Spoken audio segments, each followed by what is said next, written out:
Government college Laxmangarh Alwar से geography assistant professor doctor Neeraj Karakwal. मैं आज आपको शक्ति के संसाधनों के बारे में पढ़ाऊंगा।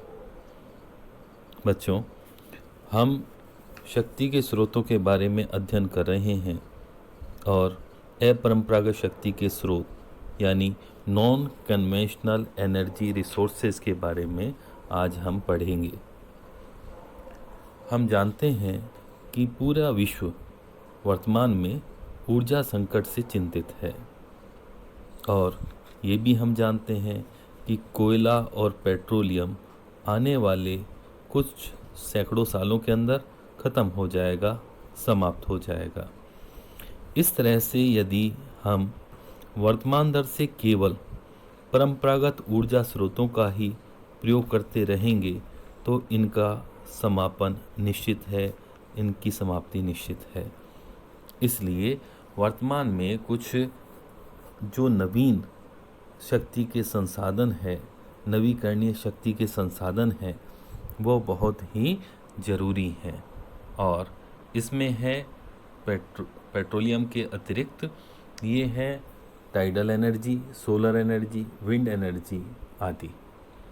अब इस डायग्राम के अंदर हम देख सकते हैं, रिंग डायग्राम है, ये एक पाई डायग्राम है और इसमें हम देख रहे हैं कि कोयले से सबसे ज़्यादा शक्ति बनती है, जबकि सोलर एनर्जी तथा अन्य इस तरह के जो शक्ति के संसाधन हैं, इनसे विश्व में शक्ति उत्पादन अपेक्षाकृत काफ़ी कम है।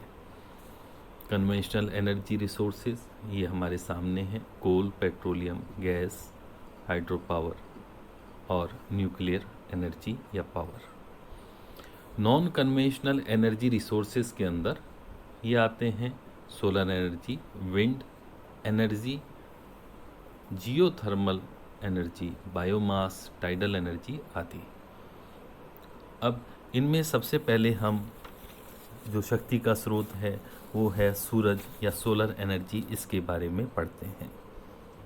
सूर्य वास्तव में शक्ति का सबसे बड़ा स्रोत है और ये वर्तमान समय में विश्व की विद्युत शक्ति उत्पादन की क्षमता से 1,00,000 गुना ऊर्जा पृथ्वी पर भेजता है। यह बड़ी शक्ति को विद्युत शक्ति में बदलने की 2 प्रचलित विधियां हैं। कौन कौन सी ये विधियां हैं?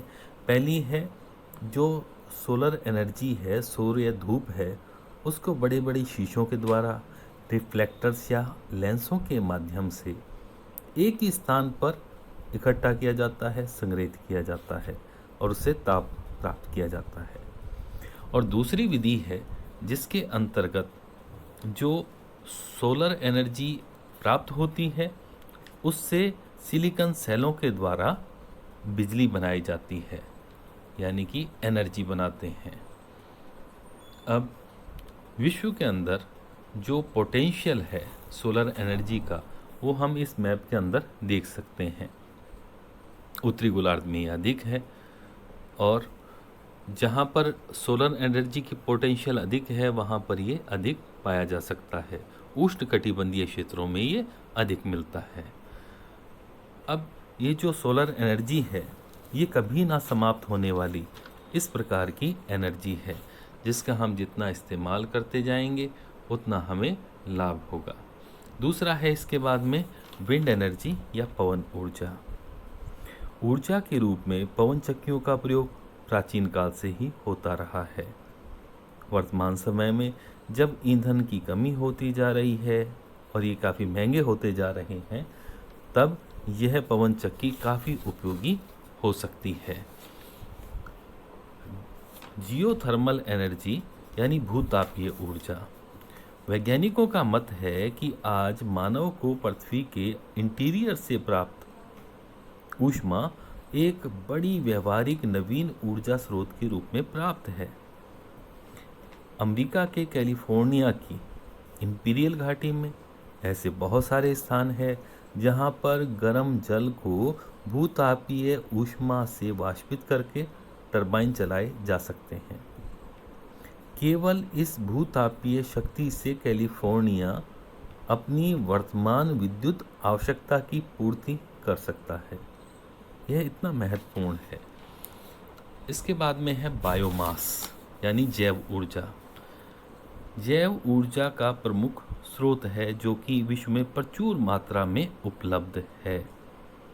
इसके 3 प्रमुख स्रोत होते हैं और ये हैं कृषित फसलों से प्राप्त अवशिष्ट, दूसरा है घरेलू और औद्योगिक अपशिष्ट, और तीसरा है जो प्लांटेशन है, ऊर्जारोपण।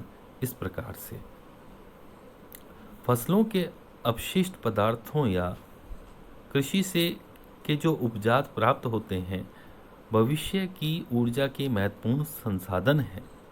जैसे धान के भूसे से या चीनी मिलों की खोई से भारत, मलेशिया आदि में ये ईंधन के रूप में प्रयोग में आती हैं। भारत में जैव ईंधनों के विकास में जेट्रोफा नामक तिलहन पौधा तथा गन्ने से प्राप्त बायो इथेनॉल महत्वपूर्ण है।